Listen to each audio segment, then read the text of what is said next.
पुर से बड़ी खबर के साथ भूपेश बघेल ने सोशल मीडिया पर एक पोस्ट किया है। चूहों को लेकर सरकार पर निशाना साधा। भूपेश ने कहा कि ये चूहे छत्तीसगढ़ को कुतर 30 करोड़ का धान खा जाने का आरोप है। कवर्धा, महासमुंद, जशपुर का जिक्र है। भूपेश बघेल ने सरकार से सवाल किया है, क्या ये नागपुर के चूहे हैं या फिर गुजरात से आए? जल जंगल जमीन खाने का आरोप है। समय रहते पिंजरे में बंद करने की चेतावनी दी है। छत्तीसगढ़ को खोखला करने की साजिश का आरोप लगाया है। साथ ही उन्होंने कहा कि इन चूहों का क्या करना है तय हमें करना होगा। तो भूपेश बघेल ने सोशल मीडिया पर यह पोस्ट किया है। चूहे ही चूहे। बीते कुछ दिनों से छत्तीसगढ़ चूहों के कारण राष्ट्र पटल पर छाया है। ये चूहे बेहद भूखे हैं। ये इतने भूखे हैं कि छत्तीसगढ़ को कुतर रहे हैं। ये भूपेश बघेल ने लिखा है। ये भूखे चूहे कहां से आए? क्या ये नागपुर के चूहे हैं या फिर गुजरात से आए?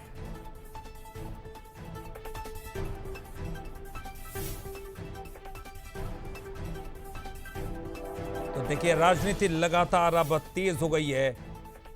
धान जो खराब हो चुका है, उस खराब धान को लेकर अब राजनीति बड़ी तेज हो चुकी है।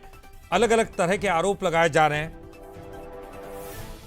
और उन आरोपों का सवाल जवाब साफ तौर पर दिखाई दे रहा है। अब ये राजनीति घूमते घूमते चूहों तक आ गई है। चलिए, अब ये किस तरह की राजनीति है, चर्चा करेंगे। हमारे साथ कांग्रेस के प्रवक्ता धनंजय सिंह ठाकुर जुड़ गए और साथ ही हमारे साथ भाजपा के नेता उमेश घोरमोड़े जुड़े हैं। सबसे पहले धनंजय जी का मैं रुख करूंगा। धनंजय जी, क्या आशय इस पोस्ट का निकाला जाए? नागपुर का जिक्र है, इसमें गुजरात का जिक्र है, फिर साफ साफ तौर पर आरोप क्यों नहीं लगाते नाम लेकर? देखिए, सबसे पहले आपको समझना होगा किस प्रकार से भारतीय जनता पार्टी की सरकार बनने के बाद जनमानस में एक चर्चा का विषय है, बहुत जो तेजी से है और सबके सामने है कि सरकार को गुजरात के लोग चला रहे हैं या बिहार के चला रहे हैं या नागपुर के चला रहे हैं या दिल्ली से, लगातार सवाल उठ रहा है।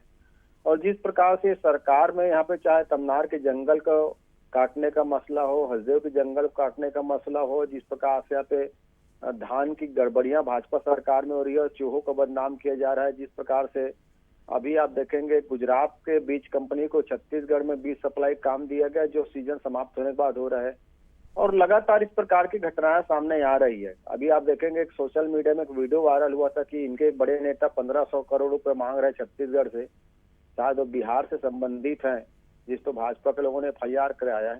तो चीजें समझ में आ रही है किस प्रकार से बाहर के जो भाजपा के जो समर्थित लोग हैं, जो छत्तीसगढ़ को चूहे की तरह खोखला कर रहे हैं, इसलिए सवाल उठाया गया है। और निश्चित तौर पर छत्तीसगढ़ की जनता की बड़ी जिम्मेदारी बन जाती है, यहाँ के किसानों की, यहाँ नौजवानों की, यहाँ के सभी वर्गों की, कि छत्तीसगढ़ को जो बाहर के चूहे आकर खोखला कर रहे हैं, कुतर रहे हैं, इसे बचाने की बड़ी जिम्मेदारी है। इसीलिए हमने पोस्ट किया है और प्रदेश की जनता से आह्वान किया है कि हमारे जो अन्नदाता हैं, किसान हैं, जो धान बेचे हैं, उन धान पे जो भ्रष्टाचार भाजपा सरकार कर रही है, तो सारे लोगों को जागरूक होकर इसे रोकना है। बिल्कुल उमेश जी, देखिए, अब नाम तो नहीं लिया उन्होंने, लेकिन बिना नाम लिए निशाना कहाँ साधा है ये तो आप जानते हैं। बड़े नेताओं पर ये निशाना है, क्या कुछ जवाब है? क्योंकि चूहों पर ये पूरी राजनीति आ गई है। देखिए, जिनकी सरकार दिल्ली के इशारे पर चल रही थी, जिनकी सरकार दिल्ली के माँ बेटों के इशारे पर चल रही थी, उनको जनता ने सबक सिखाने का काम किया है। और जिस प्रकार से कांग्रेस की सरकार के समय में छत्तीसगढ़ को दरकिनार करके दिल्ली के इशारे पर 3-3 राज्यसभा के सदस्य छत्तीसगढ़ के बाहर से भेजने का काम किया, तो इससे साफ है कि जो खुद किसी के इशारे पर नाचना करते थे, वो इसी प्रकार का भ्रम पूरे छत्तीसगढ़ में फैलाने का काम कर रहे हैं।